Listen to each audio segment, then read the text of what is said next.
Ao amanhecer, quando o sol ainda não tinha subido sobre as colinas poeirentas da Puglia, o ar estava impregnado com o cheiro de sangue e ferro. 50.000 homens jaziam imóveis, e nenhum deles sabia que se tornaria o símbolo de uma catástrofe para toda uma era. Como um exército, construído com precisão matemática, podia ser esmagado por montanhas vivas de carne? Por que a Roma antiga, uma máquina de disciplina, estremeceu pela primeira vez diante do terror personificado? E o que aconteceu com aqueles que sobreviveram sob os pés de monstros que o mundo ainda não conhecia? Segundo Políbio, a Batalha de Asculo em 279 a.C. tornou-se um ponto de viragem na guerra que mais tarde receberia o nome de Guerra Pírrica. O rei do Épiro, Pirro, parente de Alexandre, o Grande, trouxe para a terra italiana um exército que os romanos nunca tinham visto. Entre as falanges habituais estavam enormes bestas com torres nas costas, elefantes de guerra, capazes de virar o rumo da batalha como um único avanço. Para os romanos, esses monstros tornaram-se a personificação do medo. O seu rugido era ouvido a várias milhas de distância, como a aproximação de uma tempestade de osso e pele. Quando tais bestas entravam em combate, a terra tremia e os capacetes de ferro começavam a tilintar, como se fosse um trovão. Esses gigantes eram chamados de elefantes, e cada um deles podia pesar até 5 toneladas, mais do que 20 legionários armados juntos. Os romanos chamavam a sua formação de manípulos, unidades de combate flexíveis de 120 homens. O manípulo permitia-lhes mover-se independentemente, reorganizar-se e atacar de diferentes direções. Mas contra os elefantes, o manípulo era inútil, como água diante de uma onda.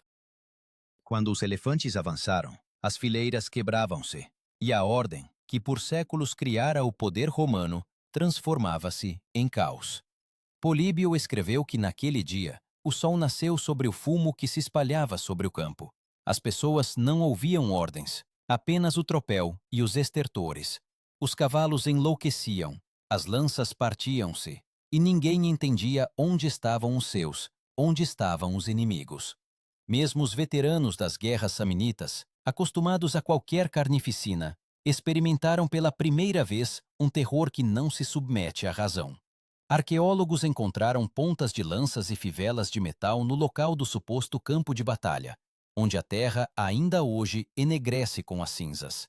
Em camadas de solo foram descobertos fragmentos de couraças romanas, o que confirma as palavras dos antigos cronistas. Na batalha participaram guerreiros experientes, e não recrutas. E, no entanto, mesmo um exército temperado em batalhas não suportou a pressão das bestas que ninguém sabia como parar. Uma dessas bestas era controlada por um mahout, um homem que se sentava diretamente no pescoço do elefante. Ele o controlava com um gancho de ferro, sabendo que se a besta entrasse em fúria, ele próprio seria o primeiro a morrer. Esta palavra, mahout, veio da Índia, e foi lá que Pirro emprestou a ideia de usar estes seres em combate. Ele via nelas arietes vivos contra o orgulho romano. Mas até o próprio Pirro entendia, uma vitória obtida a tal preço não podia ser verdadeira. Quando lhe comunicaram quantas pessoas tinha perdido, ele, segundo Plutarco, proferiu as amargas palavras: mais uma vitória como esta, e perecerei. Assim surgiu a expressão vitória pírrica, um triunfo que destrói o vencedor. No entanto, naquele momento, Roma não sabia que aquilo era apenas o começo, que pela frente haveria mais um encontro com os elefantes, muito mais terrível e sangrento. E seria ali que se decidiria se o homem era capaz de vencer o medo de uma criatura que não entende nem o medo nem a misericórdia. Após Asculo, os romanos confrontaram-se pela primeira vez com aquilo que a sua disciplina não podia prever, com uma arma viva que não podia ser quebrada pela ordem de um centurião. A derrota abalou o Senado. As crônicas relatam que em Roma soavam os sinos fúnebres, embora fosse proibido declarar luto oficialmente. Políbio escreveu: As pessoas falavam em sussurros, como se a derrota ainda as estivesse a escutar. Mas em vez do medo, Roma escolheu a persistência. Aquela mesma fria determinação que mais tarde criaria o império. Enquanto no Épiro se celebrava, as legiões romanas reuniam um novo exército. Não um exército de elite não treinado durante anos, mas de simples agricultores, artesãos, pastores. Nisto residia o segredo de Roma. A sua força não estava nos gênios, mas numa fonte inesgotável de pessoas, prontas a morrer pela cidade.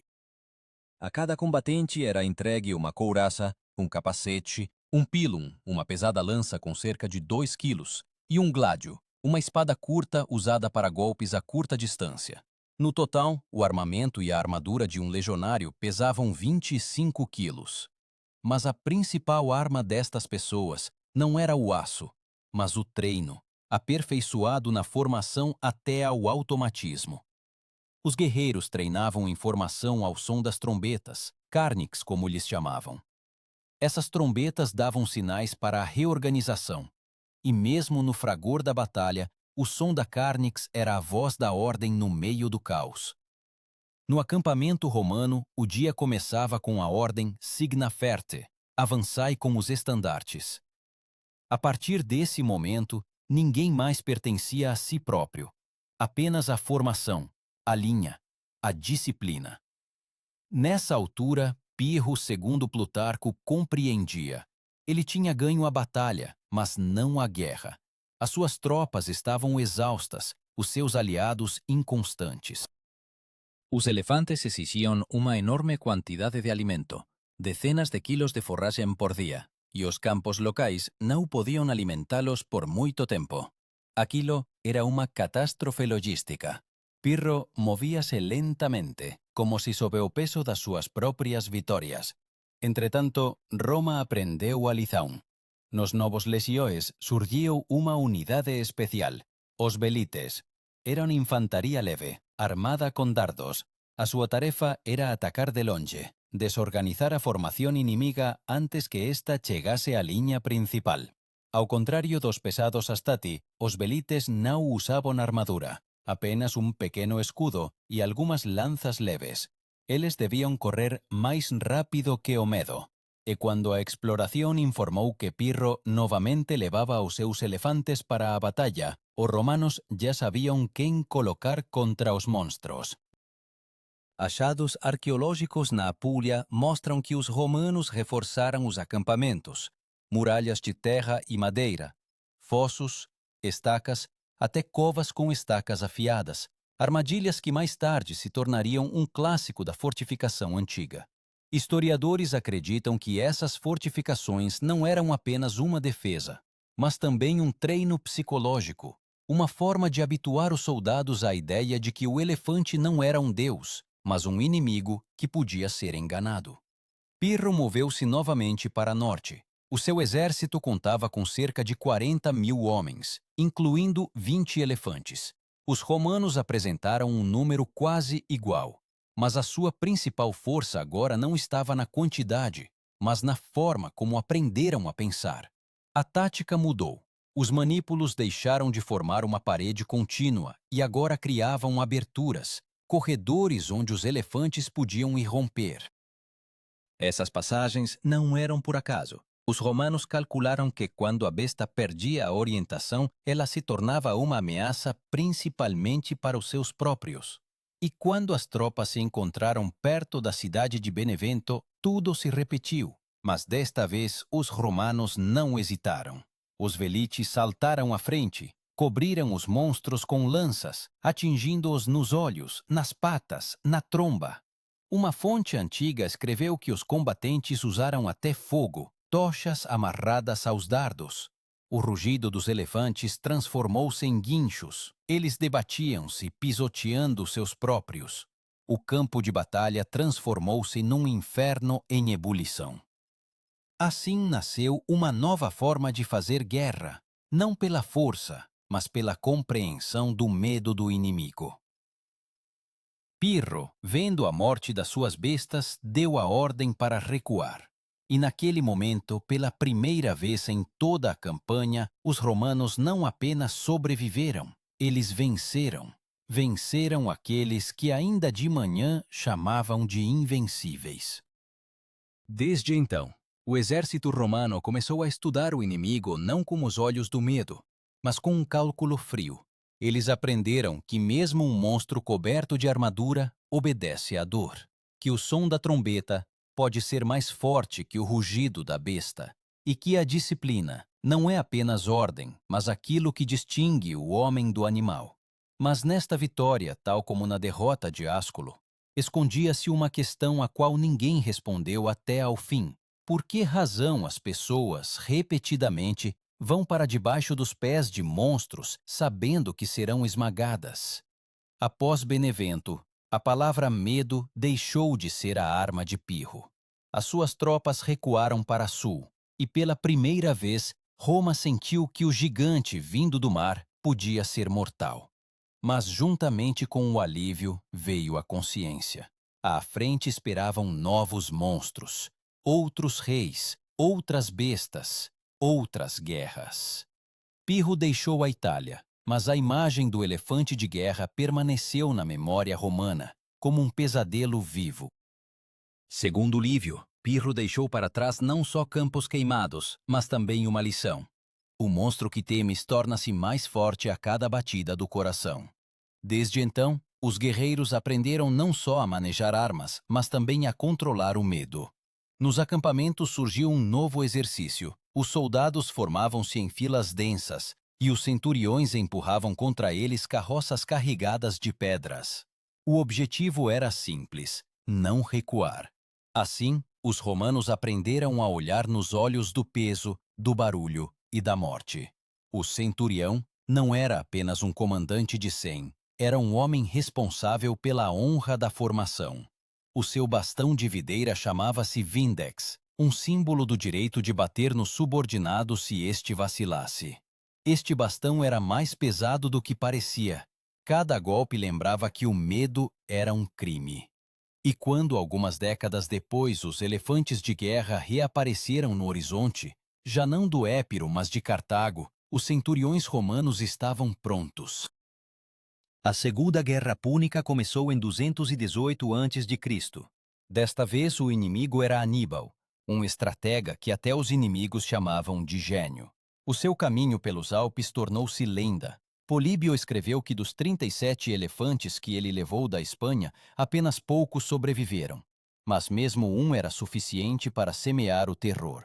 Esses animais caminhavam por trilhos gelados, escorregavam, caíam em precipícios, mas continuavam o caminho, como se a própria natureza não pudesse detê-los.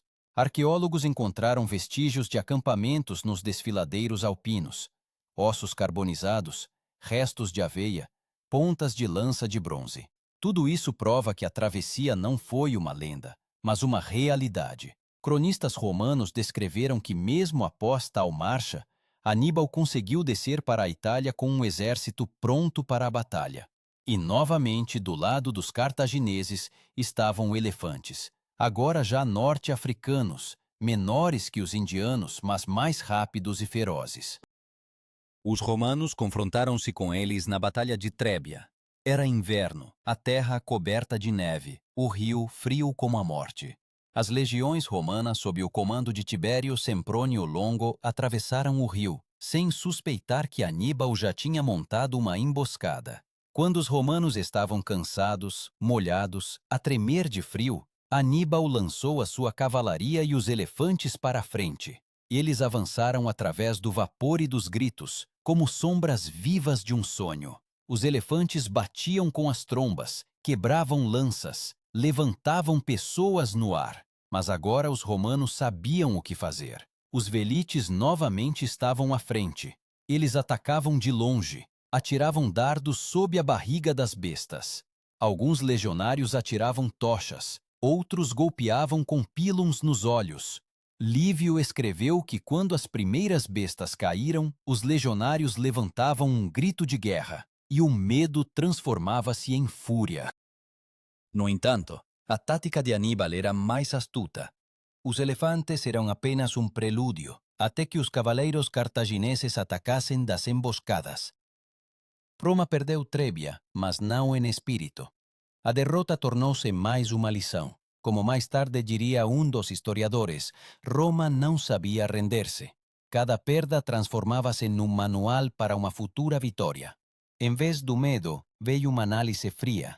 Nos quartéis generais dos legados, analisavam cada batalha como cirurgiões, a autópsia de uma derrota. Por esta altura surgiu um novo termo: turma. Era uma unidade de cavalaria romana de 30 homens que agia rapidamente para distrair os elefantes e atraí-los para os flancos. A turma movia-se ao sinal da trombeta, e tudo nessas ações era calculado ao instante: onde virar, quando recuar, onde deixar a besta sem apoio. Gradualmente, Roma deixava de ser apenas um exército, tornava-se um organismo, onde cada célula sabia a sua função. E quando, alguns anos depois, Aníbal levou os seus homens para Canas, os romanos já não eram aqueles que podiam ser assustados por um rugido. Eles iam para a batalha não por glória, mas pela memória dos caídos em Ásculo, em Benevento, em Trébia. Mas foi em Canas que os romanos aprenderiam que mesmo a formação mais perfeita pode ser destruída, se contra ti estiver uma mente capaz de pensar como tu e agir mais rapidamente. E embora naquele dia a terra novamente tremesse com o tropel dos elefantes, a verdadeira tempestade irromperia não no pó, mas nas mentes daqueles que veriam a grandeza de Roma perecer. O calor do verão de Canas queimava a terra, como metal incandescente. O pó erguia-se como uma parede, o sol cegava os olhos, e o cheiro de suor e ferro misturava-se com o aroma de sangue, ainda não derramado, mas já sentido por todos. Era o ano 216 a.C., o dia que se tornou o símbolo da catástrofe absoluta de Roma.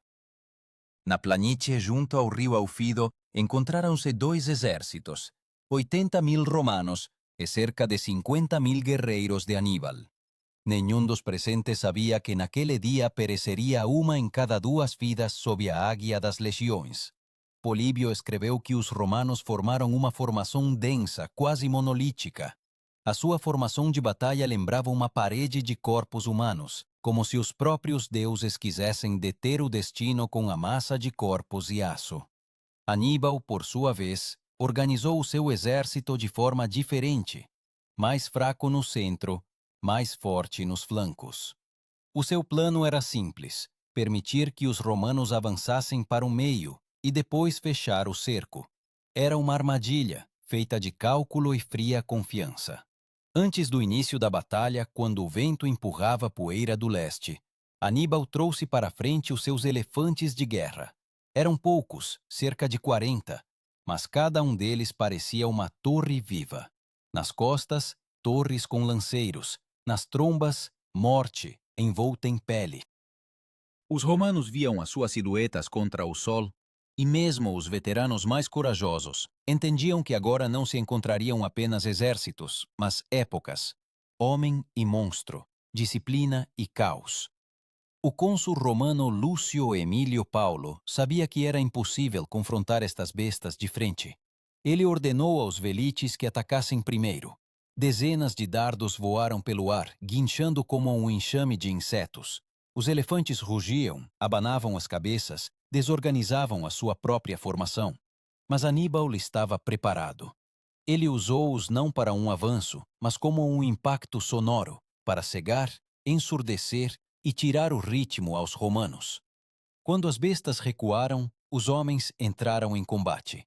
O centro cartaginês recuava lentamente, e os romanos, confiantes na vitória, avançavam cada vez mais fundo.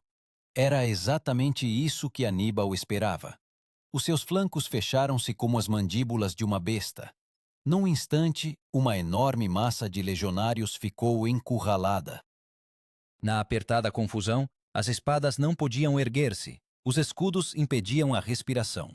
As pessoas morriam não só de golpes, morriam de pé, esmagadas pelos seus próprios companheiros. Lívio descreveu isso como uma batalha onde a morte não conseguia acompanhar o número de corpos. A poeira absorvia o sangue, transformando-se numa lama pegajosa, onde as sandálias escorregavam. Os gritos misturavam-se com o rugido dos animais que, enlouquecidos, pisoteavam tudo e todos. Historiadores calcularam. Num único dia, Roma perdeu cerca de 50.000 homens.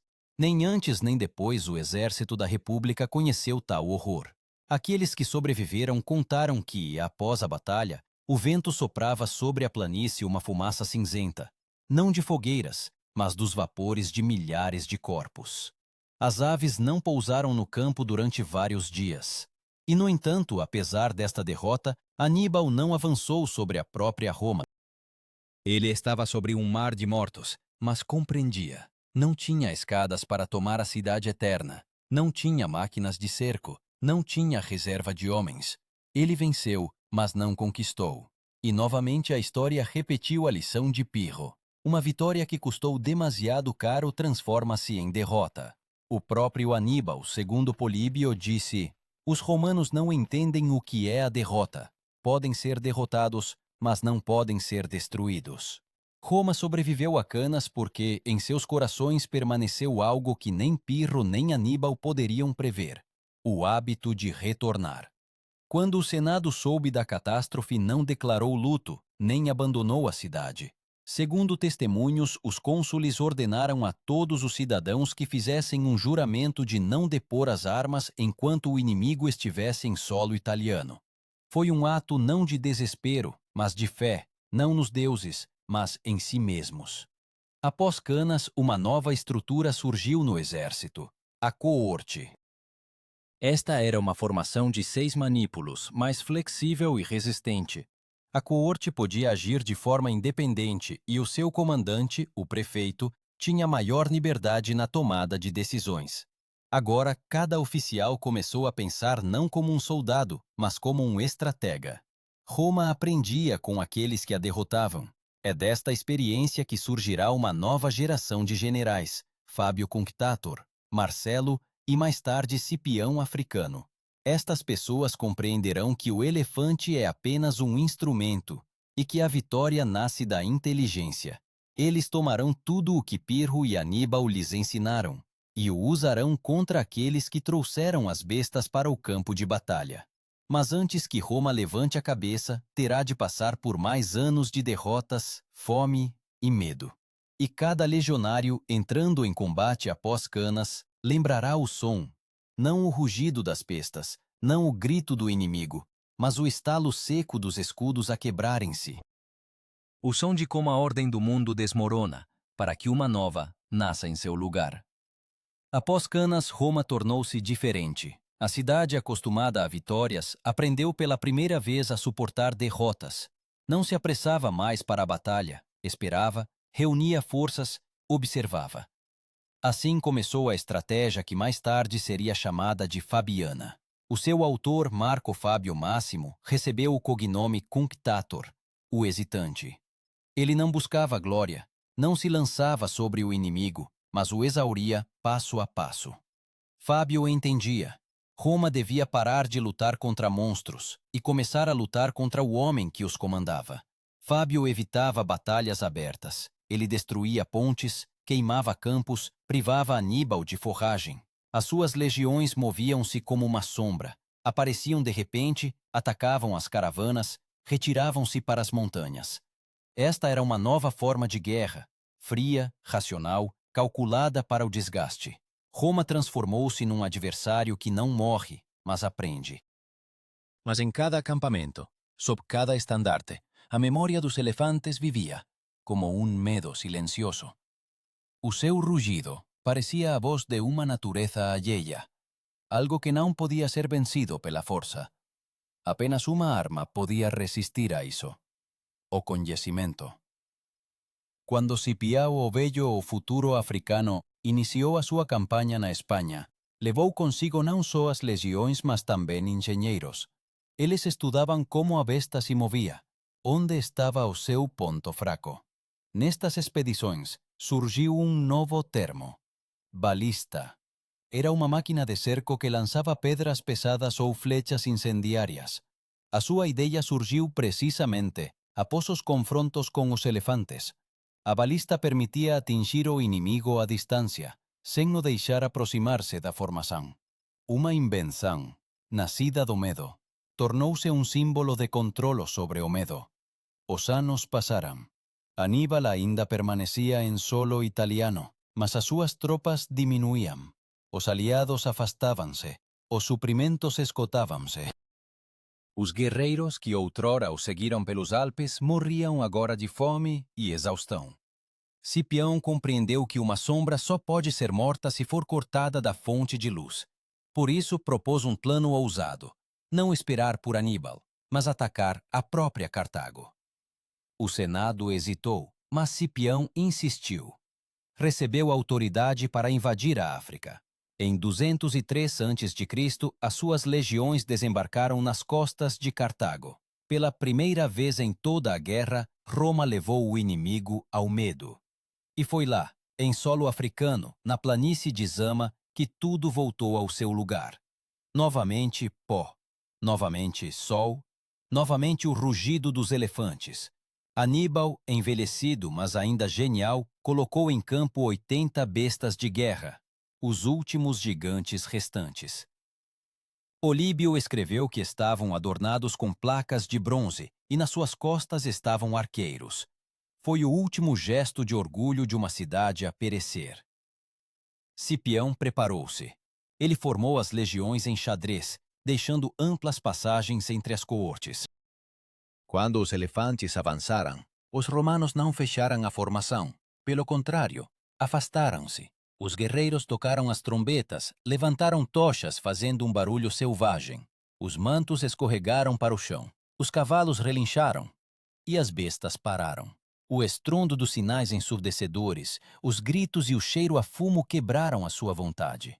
Eles debatiam-se, viravam-se, pisoteavam os seus próprios. Então, as coortes receberam ordem para atacar. Aníbal não teve tempo de reorganizar as fileiras. O seu centro vacilou, os flancos ruíram, e pela primeira vez em 20 anos de guerra, Cartago caiu. Os romanos não apenas venceram, eles destruíram a própria ideia de medo, na qual se baseava a força do inimigo. Cipião ordenou que os caídos de ambos os lados fossem enterrados. E, segundo testemunhos, permaneceu diante dos corpos dos elefantes por mais tempo do que qualquer outro. Talvez ele compreendesse que havia vencido não apenas o inimigo, mas também o homem em si mesmo, que outrora tremia com o rugido deles. As escavações arqueológicas em Zama confirmam. Foram encontrados muitos pontas de lança, restos de armaduras, fragmentos de ossos de grandes animais. Tudo indica que o combate foi realmente feroz e curto, decisivo. Depois dele, Cartago reconheceu a derrota, pagou uma contribuição e destruiu a sua frota. Assim terminou a era dos elefantes. Mas a sua memória permaneceu na pedra, em baixos relevos, em moedas, em escudos. As suas imagens tornaram-se um lembrete de que o homem é capaz de vencer até aquilo que outrora considerava sobrenatural. E, no entanto, por trás desta vitória permanecia uma questão que não desaparecia. Se o homem conseguiu vencer a besta, conseguirá ele vencer a si mesmo quando ele próprio se transformar num monstro que já não teme nada? Após Zama, Roma tornou-se um império antes mesmo de se declarar como tal. A vitória sobre Aníbal deu-lhe não apenas poder, deu-lhe a convicção de que não há força que não possa ser quebrada pela disciplina e pela vontade. Mas nesta confiança já se escondia o veneno, pois quando o medo desaparece, a arrogância toma o seu lugar. Cipião regressou a Roma como um herói, foi chamado de africano, em homenagem à terra onde caiu o maior inimigo. O povo recebeu-o cobrindo-o de pétalas, mas ele próprio, dizem, não sorria. Plutarco relata que uma noite ele disse ao seu secretário: "Nós não vencemos Aníbal, mas o tempo. Agora ele servirá Roma, até que comecemos a servi-lo." Talvez ele já compreendesse que cada grande vitória carrega em si a semente da derrota. Cartago foi poupada, mas humilhada. A sua frota foi queimada, os seus exércitos dissolvidos. A cidade vivia, mas sem força, sem voz. No entanto, Roma não esqueceu nem perdoou. Passaram 50 anos, e o medo do fantasma de Aníbal despertou novamente. O senador Catão, o velho, terminava cada um dos seus discursos com a frase Cartago delenda est, Cartago deve ser destruída, e as suas palavras transformaram-se numa profecia. A Terceira Guerra Púnica durou apenas 3 anos. Quando, em 146 a.C., as legiões de Cipião Emiliano entraram na cidade, não foi um assalto, foi uma destruição ritual. Historiadores escreveram que Cartago ardeu por 6 dias e noites. Os elefantes, os últimos símbolos vivos do antigo poder, rugiam no fogo, acorrentados.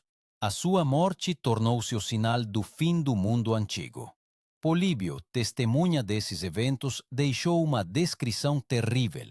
O sol escondia-se no fumo e o mar parecia sangrento. Após a queda da cidade, as suas terras foram salgadas, para que nada mais crescesse. Assim, Roma não apenas venceu o inimigo, ela o apagou da memória da terra. Mas nesse mesmo fogo ardeu também a própria ideia do medo sagrado, com que a história começou. O homem que destruiu a besta deixou de acreditar no monstro.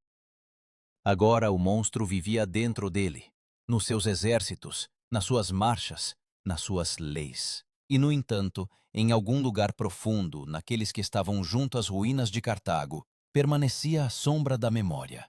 Quando Cipião Emiliano olhava para as cinzas, ele, como relata Políbio, sussurrou: chegará o dia em que também Roma cairá assim.